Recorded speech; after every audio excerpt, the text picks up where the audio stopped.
আসসালামু আলাইকুম। আমি Haji Mofjul Hossain Boroiya, project coordinator Hafiz home for mentally ill person under the banner of NGO Paradise Silchar.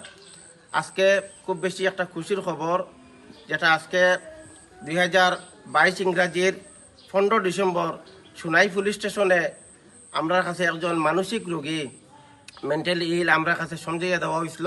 তারপরে ওনার চিকিৎসা করার পরে ভালো হয়েছেন। উনি ভালো হওয়ার পরে উনি বলেছেন যে ওনার ঘর বাংলাদেশে।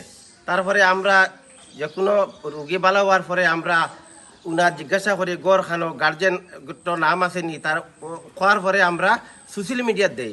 এটা সোশ্যাল মিডিয়া দেওয়ার পরে দেখা গেছে গিয়া তার গড় বাংলাদেশের তার ছেলে জামাই সবে যোগাযোগ করছেন। বাংলাদেশের এক্স এমপি আল্লামা হুসামুদ্দিন চৌধুরী সাহেব ফুলতুলি তার সঙ্গে যোগাযোগ করছেন। তাই আমরা সঙ্গে যোগাযোগ করছেন। করার পরে আমি এটা তো সোজা ইজিলি পাঠানো যায় না। তারপরে আমি senior superintendent of police Silchar এখানেও আমি একটা অ্যাপ্লিকেশন দিছি যে এইরকম বাংলাদেশের একজন মহিলা আমাদের এখানে আছে, উনি ভালো হয়েছেন, ওনাকে সমঝিয়ে দেওয়ার জন্য। যে হোক সিনিয়র সুপারিনটেন্ডেন্ট অফ পুলিশ উনি বর্ডার ব্রাঞ্চে দিয়েছেন। বর্ডার ব্রাঞ্চের ওনারা স্টেপ নিয়েছেন। ওনারা করিমগঞ্জ বর্ডারের সঙ্গে যোগাযোগ করে বাংলাদেশ হাই কমিশনার থেকে অর্ডার এসেছে। তো আজকে সম্পূর্ণ প্রসেস কমপ্লিট হয়েছে। আজকে ওনারা ডেট ফিক্সড হয়েছে। বর্ডার ব্রাঞ্চের ইনচার্জ এবং সবাই এসেছে আমাদের হাফি হোম থেকে। ওনাদের কাছে আমরা হ্যান্ড ওভার করে দিব। ওনারা বাংলাদেশের বর্ডারে নিয়ে ওনার গার্জেনের কাছে ওনারা সমঝিয়ে দেব। লাস্ট 5 বছর উনি আমাদের হোমে ছিলেন এবং উনি এখন পুরা ভালো হয়েছেন। আমরা খুব বেশি খুশি।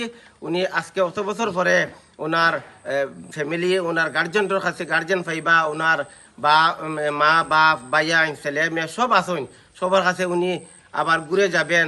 যেটার লাগিয়ে আমি সবচেয়ে বেশি অবদান হইল গিয়া পুলিশ প্রশাসনের কাছে আমি বিশেষ ধন্যবাদ দেয়ার আমি সিনিয়র সুপারিনটেন্ডেন্ট অফ পুলিশ এবং বর্ডার ব্রাঞ্চ ওনারার পদক্ষেপ নেওয়ার কারণে আজকে উনি ঘুরিয়ে বাড়ি করে যাওয়ার সম্ভব হয়েছে।